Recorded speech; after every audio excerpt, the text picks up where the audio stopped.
윤석열 정부 내란 국조특위 간사 한병도 의원입니다.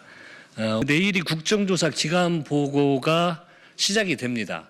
그런데 일부 군인, 대통령 비서실, 경호처 등 불석실한 태도를 보이고 있습니다.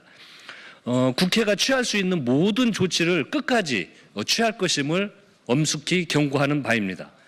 내일이 윤석열 증인 채택하도록 하겠습니다. 협상의 대상이 결코 아닙니다. 국민 앞에 설 수 있는 마지막 기회입니다. 그것이 국민에 대한 최소한의 도리입니다. 한때 대한민국의 대통령이었습니다. 관저에 숨어서 폭력을 유도하지 말고 이제 밖으로 나오십시오. 답변을 기다리겠습니다. 윤석열과 내란 세력은 국정조사라는 역사의 법정 앞에 떳떳이 임하라. 윤석열 정부의 비상계엄 선포를 통한 내란 혐의 진상규명 국정조사 특별위원회는 내일 기간보고를 시작으로 본격적인 조사 활동을 돌입합니다. 국조특위는 12.3 비상계엄의 기획 단계부터 준비 및 실행 과정, 해체 이후 동향까지 모든 상황의 진상을 명명백백히 규명할 것입니다. 내일 1차 기간보고는 국방부와 방첩사, 정보사, 특전사 등 윤석열의 지휘 아래 비상계엄을 사전에 모의하고 실행에 옮긴 군을 대상으로 진행합니다. 이에 2차 기간보고에서는 대통령 비서실과 대통령 경호처, 경찰청 등 내란과 직간접적으로 연관된 기관으로부터 비상계엄 전후의 사항을 보고받을 것입니다. 더불어민주당 국정조사 특별위원들은 이번 국정조사를 통해서 비상계엄과 내란의 전모를 국민 여러분께 소상히 보고드리겠습니다. 우리 국조특위는 한 점 의혹 없이 내란의 증언을 역사에 기록하기 위해 1차 기관보고에 81명, 2차 기관보고에 92명의 증인을 의결한 바 있습니다. 그러나 일부 증인들이 수사 중이라는 이유를 들어 증인 출석을 거부하고 있습니다. 내란이라는 적극적으로 참여한 혐의를 받는 자들이 이제와 조금이라도 책임을 모면할 궁리를 하는 모양새를 보니 참으로 가당치도 않습니다. 역사의 법정 앞에 자신의 만행을 소상히 고하고 그에 상응하는 책임을 지는 것만이 국민께서 부여한 권력으로 국민을 짓밟고자 했던 시도를 조금이나마 용서받을 수 있는 유일한 길입니다. 불출석 사유서를 제출한 문상호 전 국군정보사령관과 9.3의 전 육군 제2기갑 여단장을 비롯하여 비굴한 모습으로 국정조사를 회피하고자 하는 증인들은 지금이라도 당당히 국정조사에 임함으로써 늦게나마 잘못을 뉘우치고 진심으로 반성하기 바랍니다. 우리 특위는 내일이 아니라도 다음 주 청문회 출석 여부, 동행명령장 발부, 현장 청문회, 고발 등 국회가 취할 수 있는 모든 수단과 방법을 동원하여 끝까지 그들을 역사의 증언대 앞에 세우고 그들의 발언과 행적을 기록할 것입니다. 한편으로 국정조사 출석 의사를 밝힌 박안수 전 계엄사령관, 이진우 전 수도방위사령관, 곽종근 전 특수사령관 등에게 말씀드립니다. 너무나 당연한 일이지만 늦게나마 군인으로서의 마지막 책임과 의무를 저버리지 않았다는 점은 다행입니다. 국정조사를 통하여 계엄 전반에 관하여 구체적이고 진솔하게 증언함으로써 대한민국 국군의 명예를 회복하고 헌정 질서를 바로 세우는 데 작은 힘이나마 보태기를 바랍니다.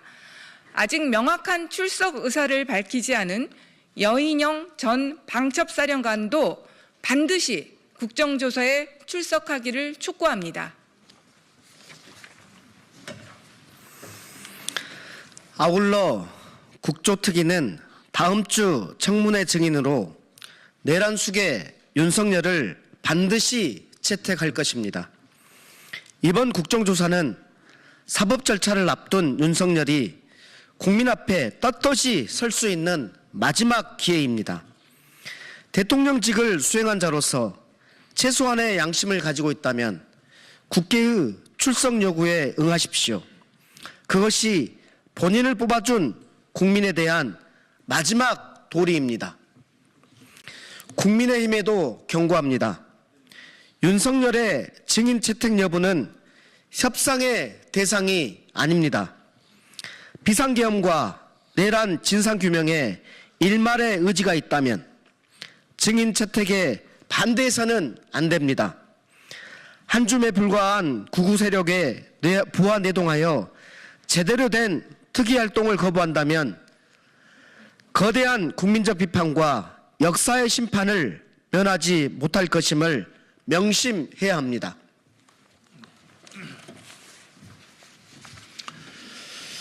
대통령 비서실과 대통령 경호처, 국가안보실 등 일부 기관이 자료 제출에 불성실한 태도를 보이며 내란 동조 세력임을 자인하고 있습니다. 이들은 대통령 기록물법, 정보공개법 등을 앞세워 최소한의 자료 요구에도 응하지 않은 상황입니다. 진상규명을 방해하는 그 어떠한 시도도 용납할 수 없습니다. 앞으로도 국회의 적법한 자료 제출 요구에 협조하지 않는다면 국회법과 국회증언감정법 등 관련 법률에 따른 법적 책임을 묻겠습니다. 12.3 비상계엄이 해제되었고 대통령 탄핵안도 가결되었지만 내란은 여전히 현재 진행형입니다. 책임을 통감해야 할 자들은 개변으로 내란의 정당성을 주장하고 권력을 잃을까 노심초사한 자들은 계산기만 두드리며 정치적 이해득실만을 따지고 있습니다. 기계적 중립, 수준 낮은 양비론 속에 내란의 씨앗은 다시 자라나고 있습니다. 무엇보다 관저에 틀어박힌 내란 수계 윤석열은 경호처 뒤에 숨어 구구 세력 결집에만 골몰하고 있습니다. 심지어 경호처의 체포, 저지를 위하여 무력을 사용할 것을 지시했다는 증언마저 나오고 있습니다. 국민께서는 내란 세력이 또다시 준동하지 않을까 걱정과 불안을 이어가고 있습니다. 국론 분열도 극심해지고 있습니다. 이러한 상황 아래 윤석열 정부의 비상계엄 선포를 통한 내란 혐의 진상규명 국정조사 특별위원회는 내란을 신속하게 극복하고 대한민국 헌정질서와 민주주의를 바로 세워야 한다는 역사적 사명을 가지고 출범하였습니다. 내후 외환의 위기 속에서 대한민국 정상화를 더는 지체할 수가 없습니다. 그 시작은 철저한 진상규명과 내란 세력에 대한 단죄입니다. 더불어민주당 국조특위위원 1동은 12.3 비상계엄과 내란의 실체적 진실을 밝히는 것에 진력을 다하겠습니다. 이 땅의 비극적인 역사가 다시는 반복되지 않도록 진상을 밝히고 제도를 장비하겠습니다. 오직 국가와 국민만 바라보며 국정조사에 임할 것을 약속드립니다. 국민 여러분의 많은 관심을 부탁드립니다. 더불어민주당 소속 윤석열 정부의 비상계엄 선포를 통한 내란 혐의 진상규명 국정조사 특별위원회 위원 1동, 김병주, 김성원, 민병득, 민홍철, 박선원, 백혜련, 안규백, 윤건영, 추미애, 한병도 이상 말씀을 마치겠습니다.